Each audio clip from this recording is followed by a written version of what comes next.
नमस्ते दोस्तों। रो versus ISI. नहीं, यहाँ हम टाइगर और जोया की बात नहीं कर रहे हैं। वैसे एक्चुअली थॉट तो टाइगर 3 देखने के बाद ही आया था, वो अलग बात है। रो इंडिया की मेन इंटरनेशनल इंटेलिजेंस एजेंसी है, जिसका फुल फॉर्म है research and analysis wing. ISI Pakistan की प्रीमियर इंटरनेशनल इंटेलिजेंस एजेंसी है, जिसका फुल फॉर्म है इंटर सर्विस इंटेलिजेंस। रो से भी पहले आईएसआई एस्टैब्लिश हुआ था। दुनिया में हर देश के पास अपनी अपनी इंटेलिजेंस एजेंसीज है, जो इन्फॉर्मेशन को गैदर, प्रोसेस एंड एनालाइज करती है। ये एजेंसियाँ नेशनल सिक्योरिटी प्रोवाइड करती है और देश के सुरक्षा में इनका बहुत बड़ा योगदान है। They also support political, economical and military agendas. India के पास रो है एंड पाकिस्तान के पास आईएसआई। बट सवाल ये है कि इन दोनों में क्या फ़र्क है, इनका काम करने का तरीका, और कौन इन दोनों में बेटर है। आइए जानते हैं।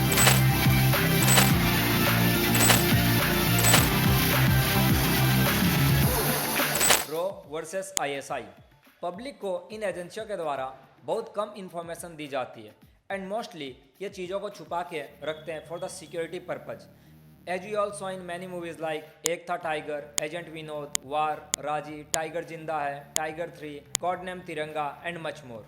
सबसे पहले फॉर्मेशन और एस्टैब्लिशमेंट। आईएसआई का फॉर्मेशन आज से लगभग 76 ईयर पहले 1 जनवरी 1948 में हुआ था और इसकी हेडक्वार्टर पाकिस्तान की कैपिटल इस्लामाबाद में है। और रो का फॉर्मेशन आज से लगभग 55 ईयर्स पहले 21 सितंबर 1968 को हुआ था और इसका हेडक्वार्टर इंडिया की कैपिटल न्यू दिल्ली में है। आइए बात करते हैं फिर इनके हिस्ट्री के बारे में। आईएसआई का मेन मकसद 1947-48 में इंडिया पाकिस्तान वार के बाद में नेशनल सिक्योरिटी मेंटेन करने का था। आईएसआई को 1948 में एस्टैब्लिश किया गया था, जिसका intelligence gatherings, air force, navy, army और शेयरिंग के बीच कोऑर्डिनेशन रखने का काम था। मेंटेनेंस ऑफ नेशनल सिक्योरिटी के लिए आईएसआई ने 3 मेन मिलिट्री सर्विसेज के ऑफिसर को इन्वॉल्व किया, जिनमें सर रॉबर्ट काउथम और कर्नल साइद हमीद शामिल थे।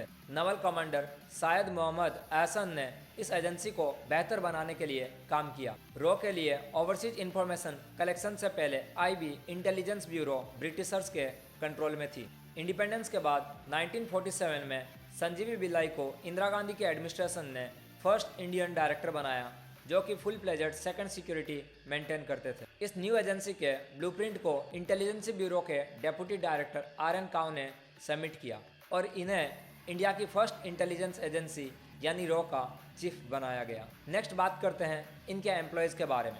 आईएसआई में लगभग 10 से 12 हज़ार एम्प्लॉयज़ मौजूद हैं, but this is of course not the exact number. और एस्टिमेट के अकॉर्डिंग रो में भी 8 से 10 हज़ार एम्प्लॉयज़ मौजूद हैं, but again this is not the exact number. और ये एजेंट्स दुनिया भर में फैले होते हैं, जैसे मूवीज़ में दिखाया जाता है। ट्रेनिंग और रिक्रूटमेंट के बारे में, सिविलियंस या आर्म फोर्सेस जैसे कि आर्मी, नेवी, एयरफोर्स सब आईएसआई में ज्वाइन कर सकते हैं। सिविलियंस की रिक्रूटमेंट यानी उनको आईएसआई में भर्ती करने का जिम्मा FPSC federal public service commission के हाथों में है। इसके लिए कॉम्पिटिटिव एग्जाम कंडक्ट किया जाता है, जिसमें कैंडिडेट की नॉलेज टेस्ट होती है, including current affair, English, analytical skills. FPSC के द्वारा शॉर्टलिस्टेड कैंडिडेट को आईएसआई का फाइनल कॉल होता है, जिसमें इनिशियल बैकग्राउंड चेक्स कंडक्ट किए जाते हैं। फिर शॉर्टलिस्टेड कैंडिडेट को इंटरव्यू के लिए इनवाइट किया जाता है, जिसमें एफपीएससी और आईएसआई के ऑफिसर शामिल होते हैं। सिलेक्टेड कैंडिडेट को 6 मंथ की ट्रेनिंग दी जाती है डीएसआईए डिफेंस सर्विस इंटेलिजेंस एकेडमी के तहत। फिर इन ऑफिसर को ओपन सोर्स इंफॉर्मेशन के लिए ट्रांसफ़र किया जाता है, जहाँ वो 5 साल सर्व करते हैं। उसके बाद ऑफिशियली ये आईएसआई का हिस्सा बन जाते हैं। उन्हें सेंसिटिव जॉब्स दी जाती है और ट्रेनिंग में self defence, fighting skill, intelligence mission और सर्वाइवल जैसी चीज़ें सिखाई जाती है। रो में 12th या किसी भी डिग्री के बाद सीधा रिक्रूटमेंट का ऑप्शन नहीं होता है। यूपीएससी का एग्ज़ाम क्लियर करने वाले कैंडिडेट जो आईएफएस, आईएएस, आईपीएस बन चुके हैं, उन्हें ही रो में शामिल होने का मौका मिलता है। रो में भर्ती होने के लिए आपको एक रेपुटेड यूनिवर्सिटी से अपनी एजुकेशन कंप्लीट करनी जरूरी होती है। साथ ही किसी भी एक फॉरेन लैंग्वेज में कमांड होना भी ज़रूरी है, जैसे कि Chinese, English, Spanish etcetera. Basic training के बाद कैंडिडेट को फील्ड इंटेलिजेंस ब्यूरो एफआईबी के साथ जोड़ा जाता है, जहां उन्हें 1.5 से 2 साल की एडवांस ट्रेनिंग दी जाती है। इस ट्रेनिंग में इंटेलिजेंसी ऑपरेशन की स्किल्स सिखाई जाती है और कैंडिडेट को मिशन प्लानिंग, एग्जीक्यूशन और इंटरोगेशन की प्रॉपर नॉलेज दी जाती है। फिर कैंडिडेट को फील्ड और आर्म ट्रेनिंग के लिए इंडियन मिलिट्री एकेडमी में भेजा जाता है। रॉ का काम करने का तरीका सीक्रेट इन्फॉर्मेशन और लॉन्ग टर्म प्लानिंग के साथ होता है। प्लेसेस एंड ऑपरेशन, इन लोग कहाँ कहाँ काम करते हैं। आईएसआई ने Afghanistan, India, Iraq, Iran, UK, France, USA में अनेक इंटेलिजेंस ऑपरेशंस कंडक्ट किए हैं। अलकायदा और तालिबान के मिशन में भी आईएसआई का योगदान था।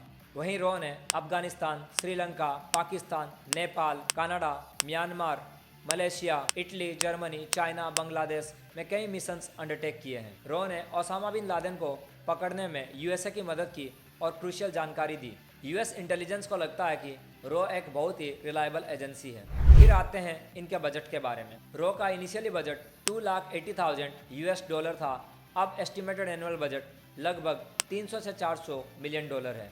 वहीं आईएसआई का एस्टिमेटेड एनुअल बजट अराउंड 300 से 600 मिलियन डॉलर होगा। इन दोनों ही एजेंसियों के एस्टिमेटेड एनुअल बजट को पब्लिकली बताया नहीं जाता, इसलिए कम ज़्यादा हो सकता है जस्ट एस्टिमेटेड बजट से। कैरियर, कोई भी इंसान रॉ या आईएसआई में कैरियर बनाना चाहता है तो इनके द्वारा सेटअप क्राइटेरिया को फुलफिल करके बना सकता है। कोई भी पीपल जो देश के लिए बहुत ज़्यादा ही डेडिकेटेड है वो इसमें कैरियर बना सकता है। रॉ और आईएसआई एक गवर्नमेंट जॉब है जिसमें सैलरी लगभग आपको 80,000 से 1.5 लाख तक महीने की मिलती है।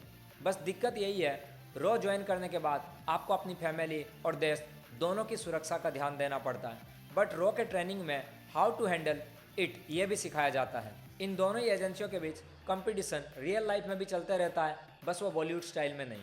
ओवरऑल इन दोनों एजेंसियों का काम एक ही गोल के लिए है, अपने देश की सुरक्षा। कैसे वो तुम्हें पब्लिकली पता नहीं चलता, लेकिन मूवीज और मीम्स तो हम लोग को हमेशा एंटरटेन करते ही हैं। अगर आपको ये वीडियो पसंद आया तो लाइक करें, शेयर करें और हमारे चैनल को सब्सक्राइब भी जरूर करें। और कमेंट करके ज़रूर बताएं कि इन्फॉर्मेशन कितनी यूजफुल लगी आपको और क्या आप टाइगर 3 देखने गए थे। एनीवेज, डंकी देखने अगर जाओ तो हमारी इससे पहले वाली वीडियो जरूर देख के जाना। मिलते हैं अगले ही वीडियो में, तब तक के लिए जय हिंद, जय भारत।